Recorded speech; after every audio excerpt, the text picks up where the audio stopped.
Sugatan ang isang TNVS driver matapos saksakin, tutukan ng baril at paluin sa ulo ng dalawang pasaherong nag-book sa kanya sa Taytay, Rizal.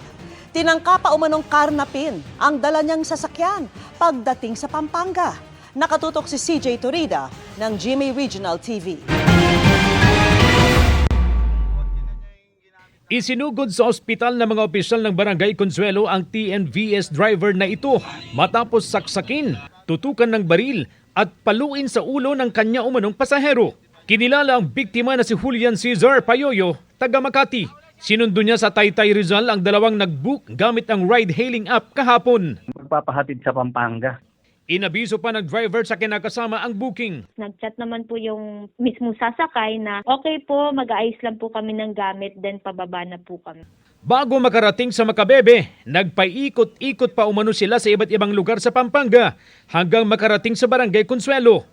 Doon na umano pinagsasaksak ang driver gamit ang patalim, tinutukan ng baril at pinalo pa sa ulo. May mga nakita mga tao, sinadjad niya sa may gilid. So nakuha niya atensyon. Doon na yung nagkagulo na.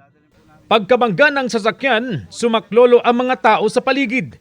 Nagtanggang tumakas pero nahuli pa rin ang mga suspect na mga opisyal at residente ng barangay.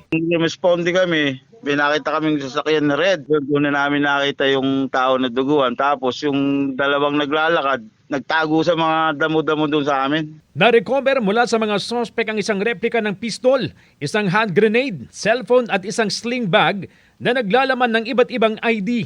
Nahaharap sa mga kasong carnapping at frustrated homicide ang mga suspect. Sinisikap namin silang magkuhanan ng pahayag. Nagpapagaling naman sa ospital ang biktima. Mula sa GMA Regional TV at GMA Integrated News, CJ Torida. Nakatutok, 24 oras.